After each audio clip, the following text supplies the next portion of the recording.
জেলায় জেলায় স্বাস্থ্যকর্মীদের স্বাস্থ্য ভবন অভিযান। বসিরহাটে স্বাস্থ্যকর্মীদের অভিযানে যেতে বাধা, আটক চৈতালি সর্দার নামে এক বিক্ষোভকারী। এরপরেই হিঙ্গলগঞ্জ থানার সামনে বিক্ষোভ দেখান স্বাস্থ্যকর্মীরা। সেই ছবি এই মুহূর্তে দেখাচ্ছি আপনাদেরকে, সেই ছবি দেখাচ্ছি। সেখানে কর্মীদের অভিযানে বাধা, বসিরহাটের ছবি এই মুহূর্তে রাখছি আপনাদের সামনে। জেলায় জেলায় সেখানে স্বাস্থ্যকর্মীদের স্বাস্থ্য ভবন অভিযান শুরু হয়েছে আজ, কিন্তু সেই স্বাস্থ্য ভবন অভিযানেই বাধা পেতে হলো তাদেরকে। হিঙ্গলগঞ্জ থানার সামনে বিক্ষোভ অবস্থান করতে শুরু করেন স্বাস্থ্যকর্মীরা। স্বাস্থ্যকর্মীদের স্বাস্থ্য ভবন অভিযানে বাধা বসিরহাটে, সেখানে স্বাস্থ্যকর্মীদেরকে বাধা দেওয়া হলো।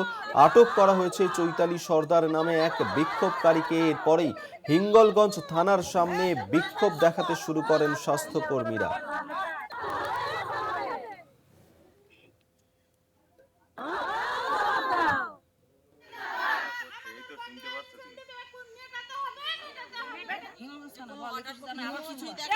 জানুয়ারি আমাদের স্বাস্থ্য ভবন আটকে দিয়ে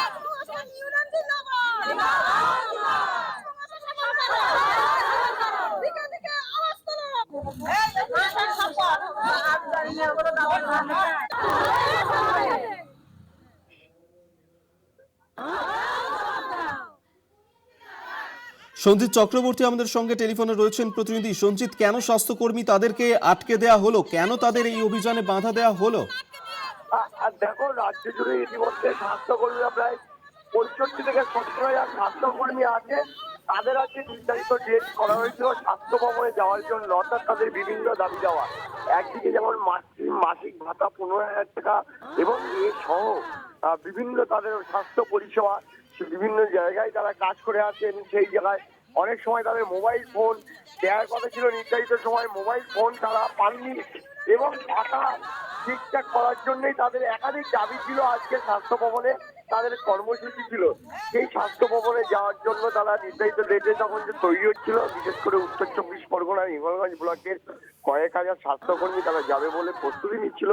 সেই সময় কিন্তু পুলিশের থেকে খবর যায়, সেই স্বাস্থ্যকর্মীদের পুলিশে আটকে দেয় এবং আটকালে তখন স্বাস্থ্যকর্মীরা হিঙ্গলগঞ্জ থানার সামনে বসে তারা প্রতিবাদ বিক্ষোভে নামেন এবং যারা বলেন পরিকল্পিতভাবে তাদেরকে আটকানো হয়েছে। যেহেতু আজকে স্বাস্থ্য ভবনে তাদের নির্দিষ্ট সময় পৌঁছানোর কথা ছিল, সেখানে একাধিক দাবি দেওয়া রয়েছে। মাসিক ভাতা বৃদ্ধি সহ একাধিক দাবি দেওয়াতে তাদের একটা বৈঠক ছিল। সেই বৈঠক বানচাল করতে পরিকল্পনা করে একটা পুলিশ করেছে, এমনটা দাবি করেছে। ইতিমধ্যে পুলিশ সূত্রে যেটা খবর, স্বাস্থ্য ভবন থেকে বিশেষ করে তাদের কাছে একটা নির্দেশ আছে, কোন রকম ভাবে বেআইনি জমায়েত বা ওইভাবে করা যাবে না, যার কারণেই কিন্তু তারা এইটাকে আটকেছে বলে পুলিশ সূত্রের খবর।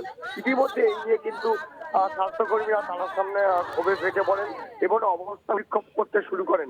এমনকি একজন স্বাস্থ্যকর্মীকে নিয়ে আসা হয় বলে থানায় এমনটা দাবি করেছেন, অর্থাৎ আন্দোলনকারী যে স্বাস্থ্যকর্মীরা, এবং যারা বলেছেন যতক্ষণ তাদেরকে ছাড়া হবে না এবং তাদের যে বিভিন্ন দাবি দাওয়া রয়েছে, একাধিক যে দাবি দাওয়া, সেই দাবি দাওয়া যতক্ষণ পূরণ না হবে তাদের এই প্রতিবাদ কর্মসূচি চলবে। আজকে স্বাস্থ্য ভবনে যে যাওয়ার কথা ছিল, সেই যাওয়া থেকে তাদের যেভাবে আটকে দেওয়া হলো প্রশাসনের তরফে, তারা কিন্তু এই নিয়ে প্রতিবাদ শুরু করেন এই থানার সামনে। এবং এই রাজ্য জুড়ে বিভিন্ন জায়গার থেকে আজকে কিন্তু স্বাস্থ্য ভবনে প্রায় 65 থেকে 70,000 স্বাস্থ্যকর্মী যে জমায়েত হওয়ার কথা ছিল এবং নির্ধারিত সময় তাদের সঙ্গে স্বাস্থ্য ভবনের আধিকারিকদের একটা বৈঠক ছিল। তার কারণেই কিন্তু আজকে পরিকল্পিতভাবেই আটকানোর চেষ্টা হচ্ছে। এখন প্রশ্ন হচ্ছে যে আজকের স্বাস্থ্য ভবনের যে বৈঠক নির্ধারিত সময় হয় কিনা, সেটা সময়ের সঙ্গে সঙ্গে জানাবে। অন্যদিকে পুলিশ যে স্বাস্থ্যকর্মীকে আটকানোর চেষ্টা করেছে, অর্থাৎ স্বাস্থ্যকর্মীদের তাদেরকে অবিলম্বে ছেড়ে দিতে হবে। এই লাগাতার আন্দোলন কর্মসূচি প্রতিবাদ তাদের চলবে, বিশেষ করে তাদের একাধিক দাবি দাওয়া নিয়ে। ধন্যবাদ সঞ্জিত। সঞ্জিত চক্রবর্তী টেলিফোনে ছিলেন প্রতিনিধি।